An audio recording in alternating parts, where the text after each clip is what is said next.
అందరికీ నమస్తే అండి. మన ఛానల్ సబ్స్క్రైబ్ చేయండి, లైక్ చేయండి. సో రాష్ట్ర ప్రభుత్వం సోషల్ మీడియాలో ఎవరైతే మహిళల గురించి కానివ్వండి, అలాగే తప్పుడు ప్రచారాలు ఎవరైతే చేస్తారో వాళ్ళని కట్టడి చేసే ఒక దిశగా ఒక కమిటీ వేయడం జరిగింది. ఆ కమిటీలో కొంతమంది తెలుగుదేశం పార్టీ నాయకులు, అలాగే వంగలపూడి అనిత గారు కూడా ఉండడం జరిగింది.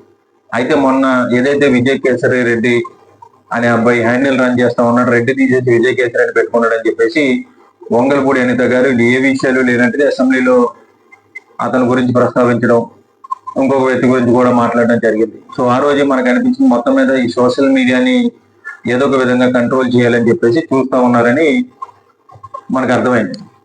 అయితే ఏంటంటే ఇక్కడ సోషల్ మీడియాని అణిచివేయడం అంటే ఏదో సోషల్ మీడియాలో పోస్టులు పెట్టే వాళ్ళను వాళ్ళను కాదు. జగన్మోహన్ రెడ్డి గారిని 2029కి ఆయన్ని మరింతగా బలహీనం చేయాలి.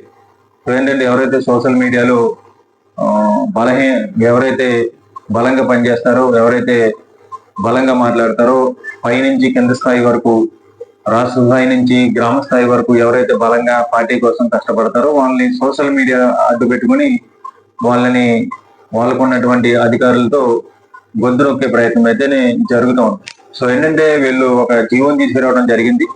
సో ఆ జీవో ప్రకారం ఏంటంటే ఎవరైనా సోషల్ మీడియాలో అసత్యాలు ప్రసారం చేసినా, ఎవరైనా మహిళల గురించి కానివ్వండి, నాయకుల గురించి కానీ ఉన్నవి లేనట్టుగా చెప్పినా సరే వాళ్ళ మీద చర్యలు తీసుకునే అవకాశం ఉంటుంది.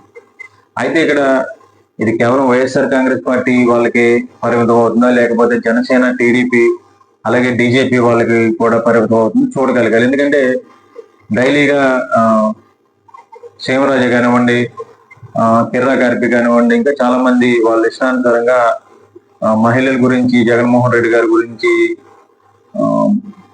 వైఎస్ఆర్ కాంగ్రెస్ పార్టీ నాయకురాల గురించి వాళ్ళ ఇష్టానుసారంగా మాట్లాడుతూ ఉన్నట్టుగా ప్రతిరోజు మనకి కనిపిస్తూ ఉంది. సో ఏంటంటే కేవలం ఏంటంటే మేము కోరేది ఒకటే, మొత్తం కంట్రోల్ చేయాలనుకుంటే అందరినీ కూడా కంట్రోల్ చేసి వాళ్ళ మీద కూడా కేసులు పెట్టి అందరినీ కంట్రోల్ చేయగలిగారు.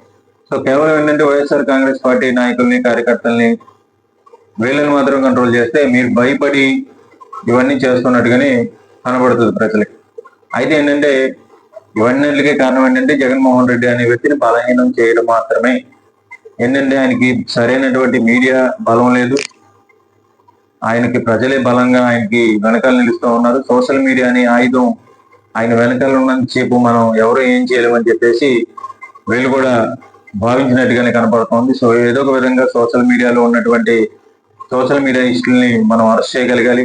సో గంజాయి కేసులు కూడా మొన్న ఎవరైతే సిబిఐకి దర్యాప్తుగా ఇచ్చారో, ఆయన పేరు విజయకాంత్ అనుకుంటా, తాడేపల్లిలో భార్యాభర్తలు వెళ్తా ఉంటే అతన్ని తీసుకుని వెళ్ళి 2 రోజుల పాటు కనపడివ్వకుండా ఉంటే వాళ్ళ మిసెస్ గారు హైకోర్టులో కార్పొరేట్ పిటిషన్ చేస్తే అప్పుడు ఆయన్ని తీసుకెళ్లి గంజాయి కేసు పెట్టే ప్రయత్నం చేశారని చెప్పేసి అతను చెప్పడం జరిగింది. సో ఇలా ఏంటంటే ఎవరైతే ఇలా పనిచేస్తారో వాళ్ళ మీద తప్పుడు కేసులు పెట్టి వాళ్ళ గొంతు నొక్కే ప్రయత్నం అయితే చేస్తా ఉన్నట్టుగానే కనపడతాం.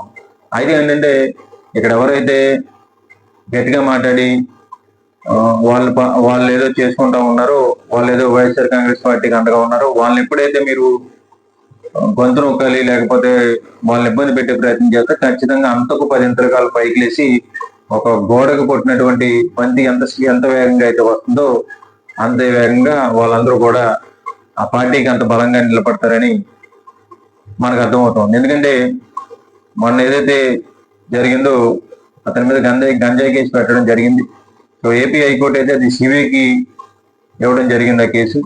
సో ఇలా ఏంటంటే వీళ్ళకి నచ్చలేని వాళ్ళందరినీ కూడా ఏదో ఒక విధంగా ఇబ్బంది పెట్టి వాళ్ళని భయపెట్టే ప్రయత్నం అయితే చేస్తూ ఉన్నట్టుగానే కనబడుతుంది. ఎందుకంటే వంగలపూడి అనిత గారు ఎప్పుడు చూసినా సరే వైసీపీ సోషల్ మీడియా అని చెప్పేసి ఆవిడ ఇష్టానుసారంగానే ఆ మేడం గారు అయితే మాట్లాడటం జరుగుతుంది.